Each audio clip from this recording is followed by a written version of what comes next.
एक समय की बात है, एक विशाल साम्राज्य के एक शानदार राज्य में एक सुंदर राजकुमारी आलिशा रहती थी। उनकी दया, बुद्धिमत्ता और शांति के लिए उन्हें देश विदेश में जाना पहचाना था। उनका राज्य समृद्ध था और उनके लोग उन्हें बेहद प्यार करते थे।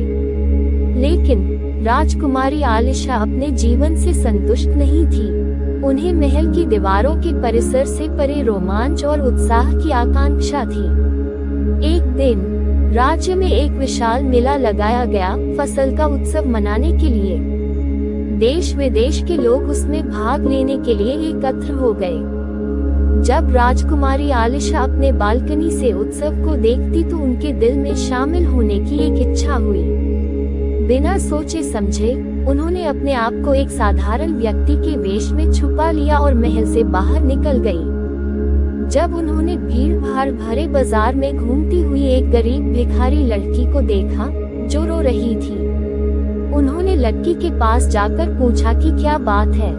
भिखारी लड़की ने समझाया कि वह भूखी है और उसके पास खाने के लिए पैसे नहीं हैं। राजकुमारी आलिशा ने लड़की के दुख को देखा और उसे एक बोरा सोने के सिक्के दे दिए। भिखारी लड़की बहुत खुश हुई और राजकुमारी को धन्यवाद दिया। राजकुमारी आलिशा मुस्कुराई और बाजार में अपनी यात्रा जारी रखी। रास्ते में वह बहुत से और लोगों से मिली और हर बार जिसे भी उनकी सहायता की आवश्यकता थी, उन्हें किसी भी तरह से मदद की। जब दिन रात में बदल गया तो राजकुमारी आलिशा महल की गलियों के मेज जैसे रास्तों में रास्ता खो गई।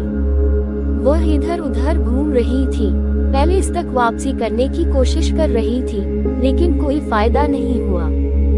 जब वह आशा हार रही थी तो दूर से ध्वनि आते हुए सुनी। कौतूहल से भरी राजकुमारी आलिशा ने ध्वनि का पीछा किया और पूर्णिमा के चांद की रोशनी से प्रकाशित एक सुंदर बाग के सामने आई। बाग के बीच में एक भव्य महल था जो पूरी तरह से क्रिस्टल से बना था। ध्वनि अंदर पैलेस से आ रही थी। राजकुमारी आलिशा ने महल की ओर बढ़ी और पाया कि दरवाजे खुले हुए हैं। वह सतर्कता से अंदर गई और खुद को एक महान हॉल में पाया जो कीमती रत्नों और गहनों से सजा हुआ था। हॉल के दूर किनारे पर एक राजा को एक सिंहासन पर बैठे एक आकर्षक व्यक्ति के रूप में देखा जो उसे सबसे आकर्षक सुर में गाते हुए दिखाई दिए।